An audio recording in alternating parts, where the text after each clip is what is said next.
Greetings, ladies and gentlemen, and welcome to another wonderful, stupendous episode of Help for the Guildless. My name, of course, is Antoine, and I am here to move on with the third episode in a series dealing with Seriously.tv's unboxing videos. And just as I promised, the next one is going to be, of course, Police Brutality.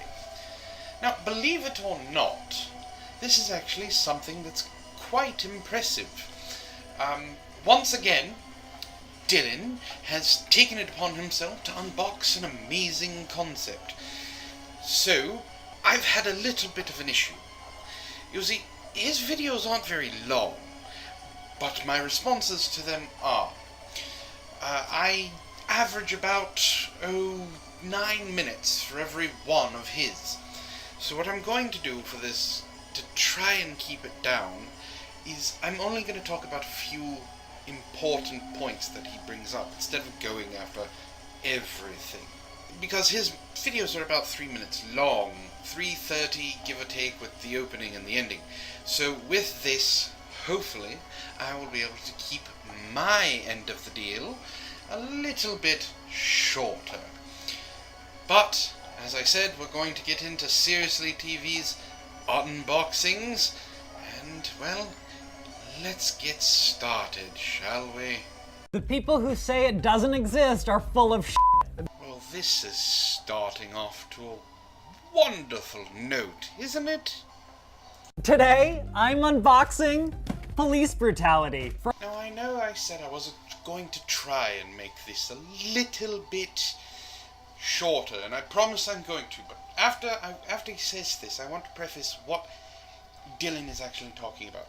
He's not talking about police brutality, so let's understand that right away.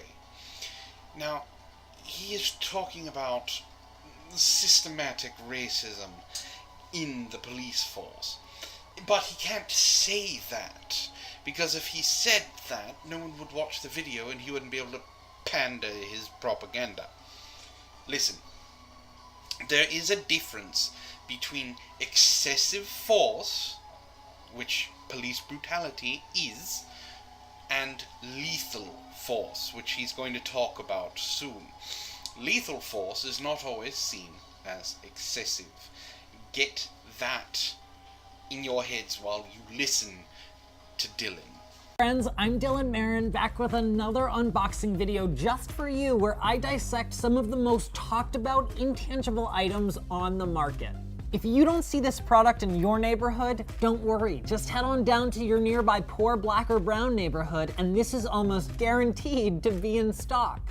As I said, systematic racism. He's already proving the point of what he wants to talk about by not including poor white neighborhoods. Guess what? The police go there a lot too. It's not something that he's trying to make it out to be, that they only attack the barrio and the ghetto. There's also the trailer park and anywhere else that you consider hick town. Nice! It's a loose cigarette, a bootleg CD, and a fake gun. Sure, selling loose cigarettes or bootleg CDs or being a 12-year-old kid playing with a fake gun in an open carry state like Ohio aren't nearly dangerous crimes, but use these items as excuses to fuel rage you didn't even know existed. I am extremely glad that Dylan brought up these 3 items in particular. I'm going to talk about one right now, and then the other 2 I can kind of group together. There's a reason things happened the way that they did. Now, that first item belongs to 13-year-old Tyree King.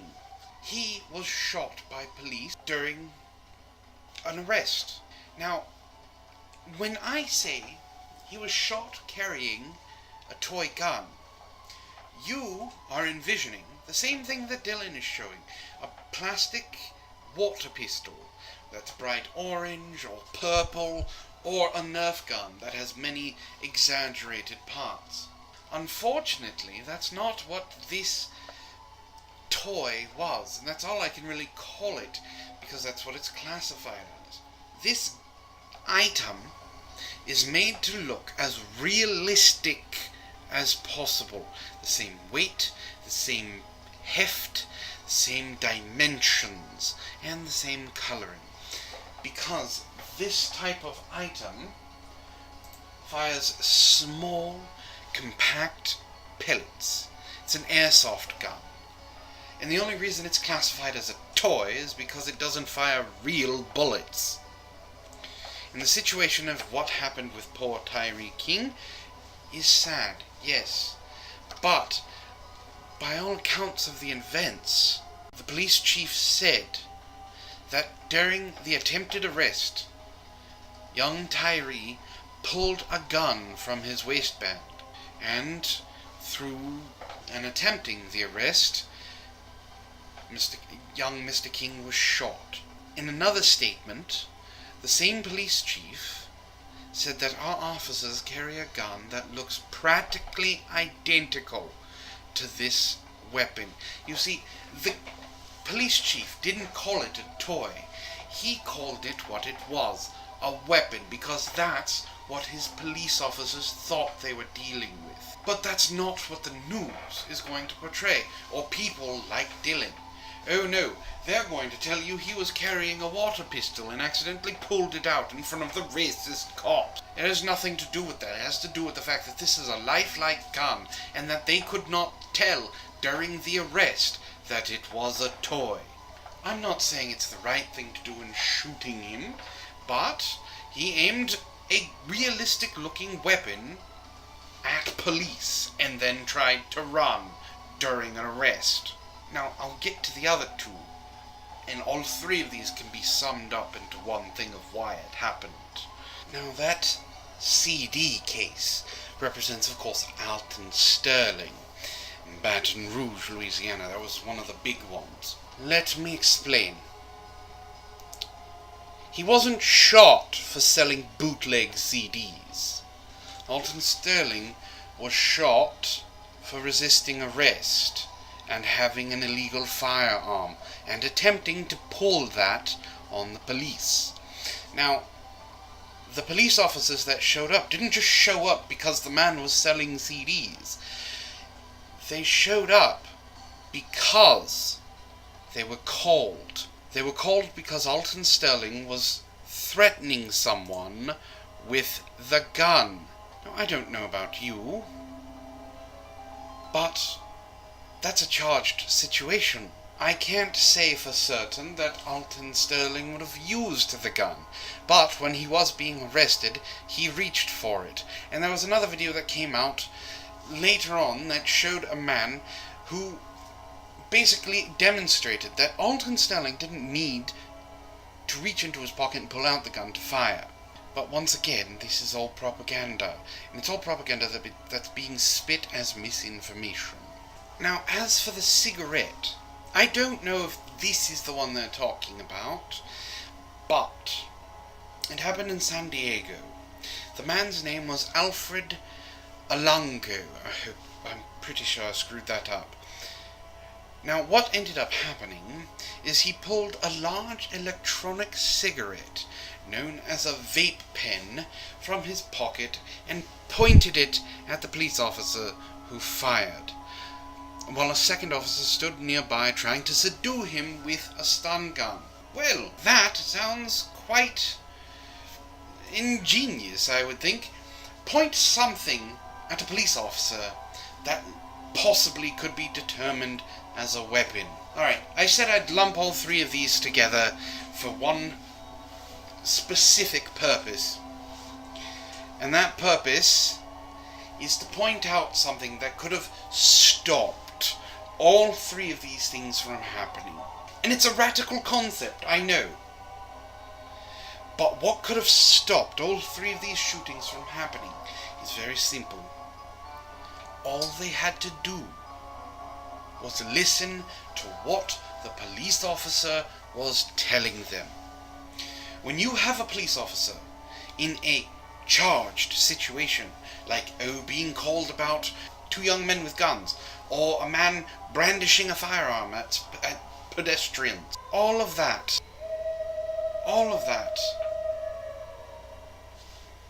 just adds to the charged situation with the police department. When you don't listen, well,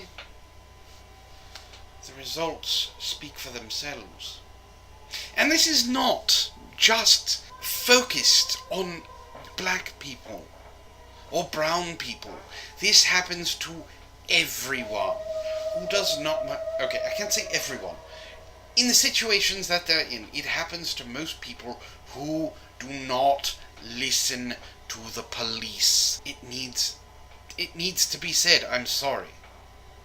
Listen to the police when they are ordering you to do something. And these situations can be avoided.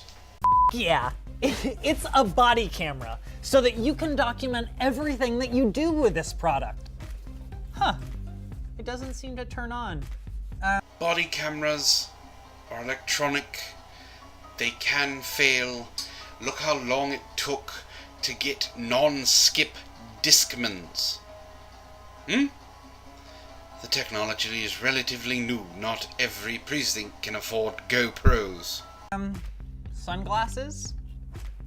Whoa, whoa. So these goggles villainize people and strip them of their humanity. Check it out. Here's my friend Nori. Hey, Nor. Hey. To the naked and ethically sound eye, Nori looks like a friend and a loving father, and at the very least, a human who deserves basic rights and respect. I'm not going to lie. This next part actually made me laugh out loud for a bit. It brings it down to the ridiculous nature of the propaganda that he's spitting. Enjoy. But check this out.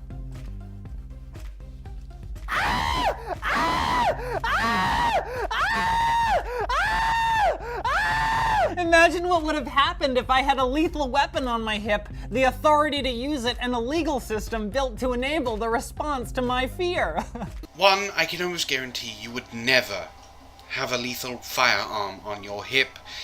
Two, you'd never have the authority to use it. And three, the legal system built to enable the response of their fear is actually trained out of them in the academy, which you'd actually know if you paid attention or did any research onto the subjects that you are talking about.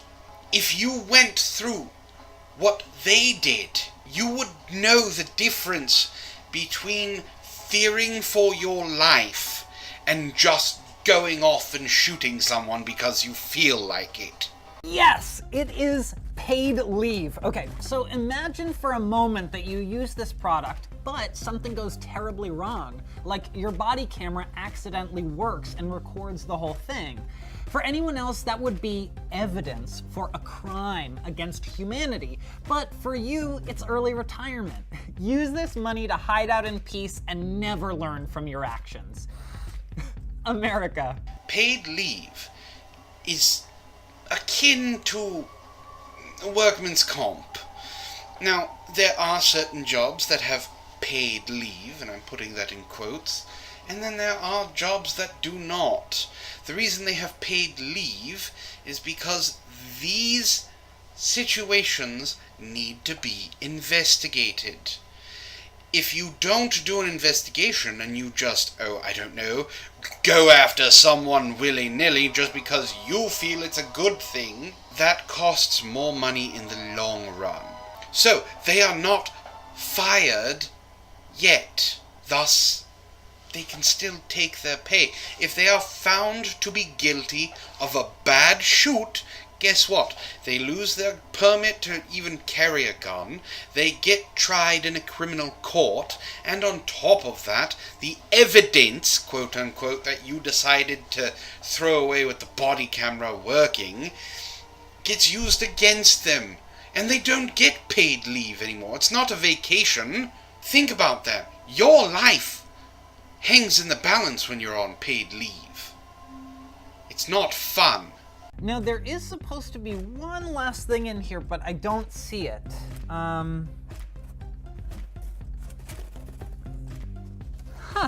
I was sure there would be an indictment, but there just doesn't seem to be one.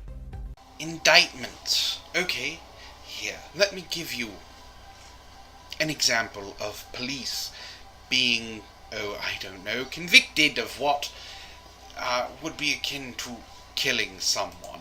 Now this one is just after a quick Google search. Just a quick one. From the Wall Street Journal, dated May 1st, 2016. A guilty verdict for volunteer sheriff's deputy in Oklahoma last week is the latest in a handful of convictions of police in on-duty shootings. A departure from past years when officers were rarely convicted or even charged in such cases. A Tulsa County jury found Robert Bates, 74, guilty of second-degree manslaughter for shooting 44-year-old Eric Harris in April 2015. He got 4 years for second-degree manslaughter, which is the sentence for manslaughter. Look, just because it's not the sentence you would pass down, because you want everyone to be convicted of murder, doesn't mean the justice system doesn't work. That shoot was considered a bad shoot, and the officer not only paid for it with his life, but also lost 4 years. And what I mean by paid for it for his life, he's not going to get pension. He's not going to be able to get a job like that ever again. The man is 74. He's going to get out when he's 78. 4 years at that age makes a huge difference. He's not going to be able to become security. He's going to have to retire with nothing and probably work at McDonald's for the rest of his life. So, no, he didn't get convicted of murder and thrown away forever. But guess what? He lost his life. Justice was fucking served. Just because the examples that you gave did not give stunning indictments and convictions of the officers that were involved does not mean that it does not work. It's the exact opposite. It means it does work when evidence is present. All of these shootings get investigated by a third fucking party. And that third party makes sure they cross their T's and dot their I's as much as possible. But of course, you want blood. Weird. So, unfortunately, there was no indictment as promised, but there is this recycling logo. That's right. For all of you recycling fans out there, this product is completely sustainable. Here's how it works. First, this product is used for centuries, mostly against poor black and brown people. Then, those populations become understandably fed up with being terrorized by a police state, so they protest, which will lead to riots if that's the only way they can be heard. Rioting means breaking the law, the same law that users of this product swore to protect, so guess what? We're right back where we started from. Dylan, please stop. You're really stretching for this. You really are. Again, as I stated before, it's not just poor black and brown people.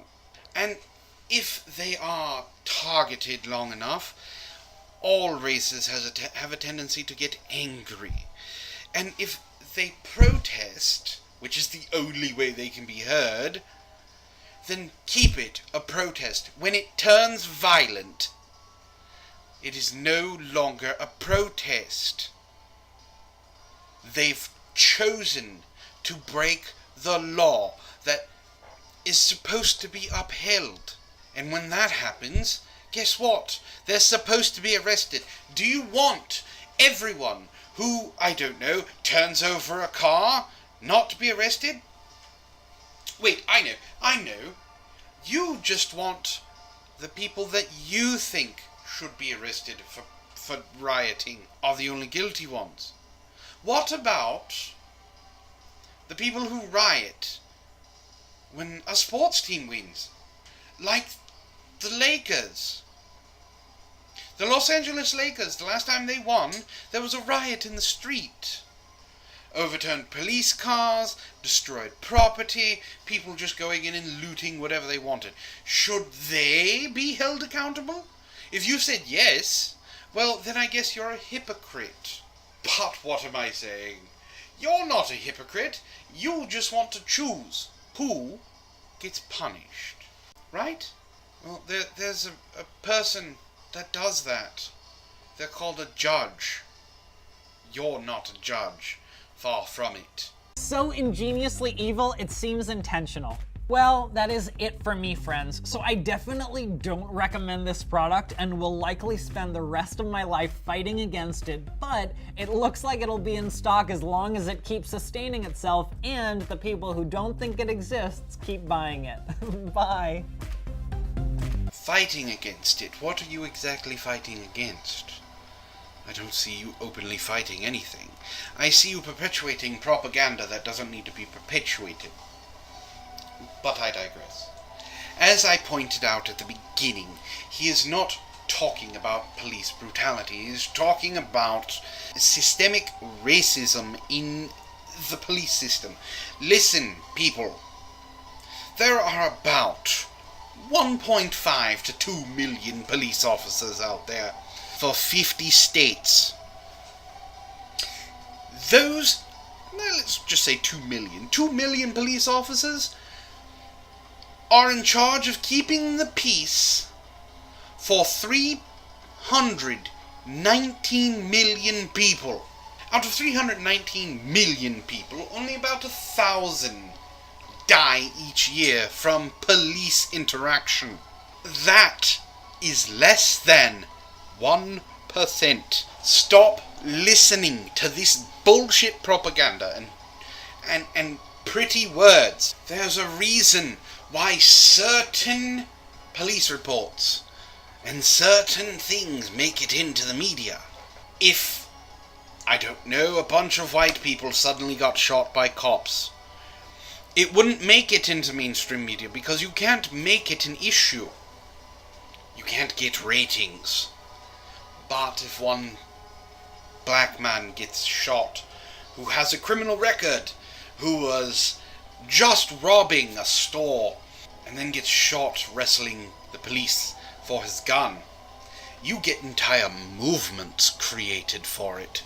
But, I mean, come on. We have Dylan's honest face to guide us. This is it for me, ladies and gentlemen, for this episode. The next one is going to be fun. I plan on, well, discussing Dylan's liberal elitism unboxing that you definitely need to tune into. So, my name is Antoine. This has been Help for the Guildless. Thank you for listening, and please, if you liked what I had to say, hit that like button, share, and subscribe. Do the YouTube thing. If you didn't like what I had to say, let me know in the comments. All of the relevant links are down below. And if you want to, you can follow me on Facebook. You can follow Cole on Twitch, Twitter, and Tumblr. This has been Help for the Guildless. Thank you for listening, ladies and gentlemen, and have a wonderful evening.